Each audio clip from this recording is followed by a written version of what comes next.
है ना। आर्टिकल 20 ये क्या है? अपराध। अपराध समझते हैं? अपराध एवं दोष सिद्धि से संरक्षण। दोष सिद्धि से क्या? संरक्षण। संरक्षण। अपराध एवं दोष सिद्धि से संरक्षण, ये है आर्टिकल 20। अब जरा सा एक बात बताओ, मैं आप लोगों से अगर पूछूं तो कि अपराध होता क्या है? What is crime? क्राइम क्या होता है? क्राइम का अर्थ होता है कि जो प्रेजेंट लॉ है, जैसे कि एग्जांपल से मैं आपको समझाऊं तो आपको ज्यादा समझ में आएगा। जैसे मान लो कि ये दिल्ली का रोड है और ये पॉइंट ए है, ये पॉइंट बी है और ये पॉइंट सी है। दिल्ली में पुलिस जो है ना वो पीला पल्सर से चलती है, पीला पल्सर वाला दौड़ाएगा आपको। यहां पर मान लो कि एक आदमी है, ये बहुत गंदा ड्राइवर है, ये मान लो कि ये बुलेट पे बैठा हुआ है ये मान लो बुलेट पर उसका सर रखा हुआ है, मतलब बुलेट चला के जा रहा है, ठीक है। और पॉइंट जो ए है यहाँ पे रेड लाइट है, समझ रहे हैं? जिसमें क्या होता है? पीला, लाल और हरा जलता है। पॉइंट बी पर भी रेड लाइट है और पॉइंट सी पर भी रेड लाइट है, समझिए। ये आदमी यहां से चला अपना बाइक को उड़ा करके ए के पास जब पहुंचा वो, तो यहाँ पर रेड वाला लाइट जल रहा था। कौन सा वाला लाइट? रेड लाइट जल रहा था, तो ये रुक गया। जब ये ग्रीन हुआ तब ये यहां से चला, तो क्या पुलिस इसका चालान फाड़ेगी? नहीं। अच्छा, बी वाला मामला कुछ ऐसा है कि इस समय रेड लाइट खराब हो गया है, मतलब इसके अंदर का तीनों का बल्ब जो है वो फ्यूज हो गया है, मतलब वो जलना भूल गया है, समझ रहे हैं? क्योंकि अंदर का बल्ब फ्यूज हो गया है। लेकिन अगर वो बल्ब लगा हुआ होता तो इस समय टाइम था उसका जलने का, और कौन वाला जलता? तो रेड जलता, जलने वाला रेड था। लेकिन ये जब बंदा आगे आया तो देखा कि यहाँ कुछ जल ही नहीं रहा है, तो एक क्रॉस करता हुआ चला गया। जब क्रॉस करता हुआ चला गया तो पीला पल्सर वाला इसको दौड़ा के पकड़ा और कहा चालान लगेगा। क्यों? रेड लाइट तोड़ा है। तो कैसे तोड़ा? तो बोला कि वहां तो जल ही नहीं रहा था। तो उसने कहा कि अगर बल्ब ठीक रहता तो जलने का टाइम था, इसलिए तुम्हारा चालान फटेगा नहीं। तो ये क्या कहेगा कि प्रेजेंट टाइम में तुम्हारा बल्ब काम नहीं कर रहा। अब कोर्ट में ये मामला जाएगा तो यहां पर अगर तोड़ता तो यहां पे प्रेजेंटली तो जल रहा था, इसको तोड़ता तब वो क्राइम हो जाता, चालान फट जाता। यहां पर प्रेजेंट में वो चीज ठीक है क्या? नहीं। तो इसको तोड़ना क्राइम होगा क्या? तो प्रेजेंट में जो आज के डेट में जो लॉ चल रहा है उसको तोड़ना क्राइम है, समझ रहे हैं? वर्तमान नियमों को तोड़ना क्राइम है। मान लो कि बहुत से ऐसे नियम हैं जो कल तक थी, लेकिन भारत सरकार ने संशोधन करके उसको उड़ा दिया, तो फिर उसको तोड़ना क्राइम नहीं। लेकिन वर्तमान में जो एक्शन में है लॉ उसको तोड़ना क्राइम है। क्या समझ पा रहे हैं? अब जरा सा देखिए, क्राइम जो होता है इसके अंदर में आर्टिकल 20 के ऊपर बात किया गया है। आर्टिकल 20 के अंदर में क्राइम, अपराध एवं दोष सिद्धि से संरक्षण की बात की गई है। देखिए इसका 3 खंड लिखा गया है। सबसे पहला खंड क्या है? 20 का 1 का 1, 20 का 2 और 20 का 3। इसके 3 खंड लिखे गए हैं। थोड़ा इसको प्यार से समझिएगा, ध्यान से समझिएगा तो समझ में आ जाएगा। 20 का 1 कहता है कि जो भी कानून बनेगी किससे संबंधित? अपराध से संबंधित। अपराध समझते हैं ना? क्राइम से संबंधित, ऑफेंसेस से संबंधित। कोई भी अगर लॉ बनेगा तो वो भूतलक्षी होगा, भूतलक्षी होगा, भविष्य उन्मुखी नहीं होगा। भविष्य उन्मुखी क्या नहीं होगा। इसका क्या भाव है ये आपको एग्जांपल से समझ में आ जाएगा। जैसे मान लो कि आज डेट क्या है? आज का तारीख क्या है? 10 जनवरी 2023 आज का डेट है। और आज के डेट में टिंडा खाने से भारत सरकार को कोई समस्या नहीं। और मान लो कि मैंने क्या किया, अपने घर जाकर के पेल करके टिंडा खाया। टिंडा समझते हैं? हर एक सब्जी होता है। हमने क्या किया? खूब टिंडा खाया आज। लेकिन 11 जनवरी को मान लो ऐसा, 11 जनवरी 2023 को भारत सरकार ने एक नियम बना दिया कि टिंडा खाना क्राइम है। नहीं, अब पुलिस वाला मेरा दरवाजा खटखटा दिया और वो क्या कहा? टिंडा खाना क्राइम है। तो हम बोले तो हम क्या करें? कल खाया था तुमने टिंडा, ऐसा सूचना मिला है, क्योंकि 11 को नियम बन गया और 10 को हमने टिंडा खूब खाया था। अब पुलिस आकर के मुझे पकड़ ली कि तुमने कल टिंडा खाया था, तो मैं उसको क्या कहूंगा? और टिंडा खाने मानो सरकार 10 साल का जेल दे दे 10 साल का जेल। तो अब सोचो हमने टिंडा 10 तारीख को खाया था, अब हमें पुलिस पकड़ के ले गई और 10 साल के लिए जेल भेज दिया हमें। अगर ऐसा होता कि नहीं होता? तो मैं वहां पर कोर्ट में क्या बहस करता कि मिलॉर्ड, मानता हूं कि टिंडा खाना क्राइम है, लेकिन टिंडा खाना क्राइम घोषित कब किया गया है? 11 जनवरी। हमने टिंडा 10 जनवरी को खाया। अगर हमें पता होता कि अब नियम बनाने वाले हैं कल, तो हम नहीं खाते। मतलब क्या है? प्रेजेंट में वो लॉ नहीं था, और अगर प्रेजेंट में वो लॉ नहीं था तो उसको पीछे के डेट में जाकर के आप लागू नहीं कर सकते। समझ रहे हैं? इसलिए यहां पर देखो एक चीज मैंने सीधा गलत कह दिया, भूत लक्षी ये कानून नहीं होता है। मतलब पीछे के डेट में जाकर के आप इसको लागू नहीं कर सकते। ये क्या होता है? ये भविष्य उन्मुखी होता है। मतलब आज के डेट में अगर आपने ये नियम बनाया है तो इसको लागू आप आज से ही कर सकते हैं या इसके आगे वाले डेट से कर सकते हैं, पीछे वाले डेट से नहीं कर सकते। तो आगे वाला मतलब भविष्य उन्मुखी, भविष्य, फ्यूचर। तो फ्यूचर के डेट पर से आप लागू कर सकते हैं, या जिस दिन नियम बनाए उस दिन से लागू कर सकते हैं, लेकिन पास्ट में जाकर के नियम को लागू नहीं कर सकते। कौन सा नियम? अपराध से जो संबंधित रहेगा वो वाला। लेकिन वित्तीय नियम को लागू किया जा सकता है पीछे से। जैसे मान लो कि आज के डेट में 11 जनवरी है, पुलिस वालों का सैलरी बढ़ा दिया जाए, तो सैलरी बढ़ा दिया जाए तो 2 महीना पीछे से लागू कर दिया जाए, मतलब और पुलिस वाला को फायदा हो गया कि लॉस हो गया? तो उसमें कोई समस्या नहीं। पैसों से संबंधित सरकार नियम बनाती है कई बार, तो उसको भूत लक्षी लागू हो सकता है, लेकिन अपराध से संबंधित लागू अगर ऐसा कोई नियम है तो लागू नहीं होगा। क्या समझ पा रहे हैं आप? तो अपराध से 20 का वन क्या कहता है?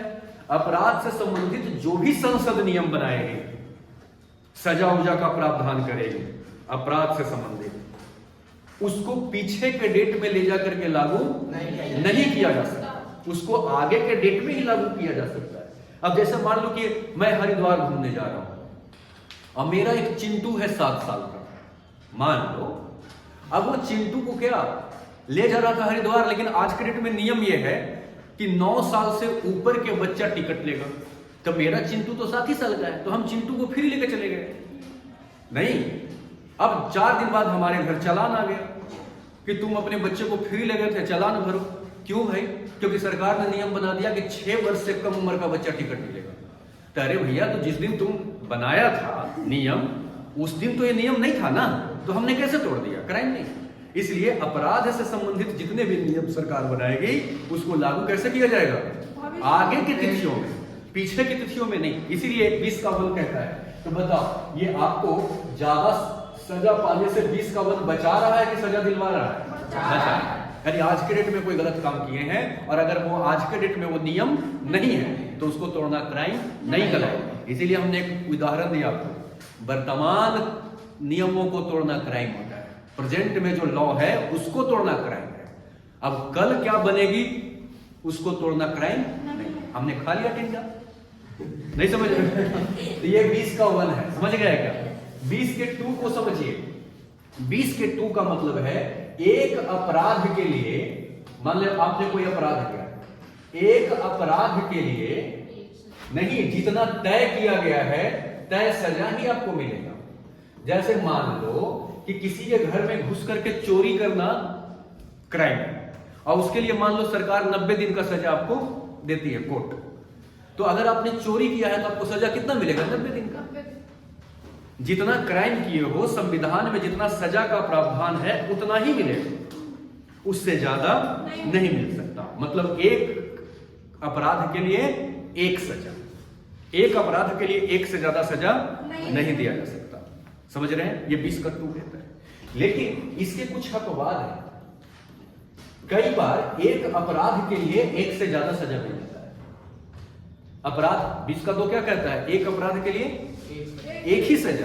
लेकिन 20 का 2 कह रहा है कि कई बार ऐसा अपवाद भी है कि एक अपराध के लिए एक से ज्यादा सजा भी मिलता है। कब? जैसे सोचो, मान लो एक उदाहरण दूं, जैसे वर्तमान में घटना हुआ था, उस घटना को ले लो। जैसे निर्भया का कांड आप लोग को याद है? निर्भया कांड में अपराध क्या था? रेप। रेप क्या था? अपराध था। तो अगर सिर्फ रेप होता तो उसको सजा क्या मिलता? एक अपराध के लिए एक सजा, लेकिन उसने किया क्या? रेप किया था, तो एक अपराध के लिए एक ही सजा मिलना चाहिए। लेकिन इस एक ही अपराध के वजह से उसका एक और रिजल्ट निकल गया, उस लड़की का मौत हो गया। आपने क्राइम बेशक से एक किया, लेकिन उसके रिजल्ट कई निकल गए, समझ रहे हैं? तो वो सब जुड़ करके सजा मिलेगा। आप इस ग्राउंड पर वहां नहीं कह सकते कि एक अपराध के लिए एक सजा, तो हमने अपराध तो एक ही किया है, तो सजा हमें दो क्यों? लेकिन ये देखिए कि आपने क्राइम एक किया है, लेकिन उसका परिणाम एक से ज्यादा निकल गया। तो जितने परिणाम निकले हैं उन सभी को सजा जोड़ करके दिया जाएगा। समझ पा रहे? तो एक अपवाद तो ये हो गया। 20 का तू क्या घोषणा करता है? एक अपराध के लिए एक सजा। लेकिन अगर एक अपराध आपने किया है, उसके वजह से अगर कई सारे परिणाम निकल जाते हैं, तो सभी परिणामों पर जो सजा है वो जोड़ करके दिया जाएगा। समझ रहे हैं? दूसरा, अगर सरकारी नौकरी में आप हैं तो ये भी एक उपवाद है।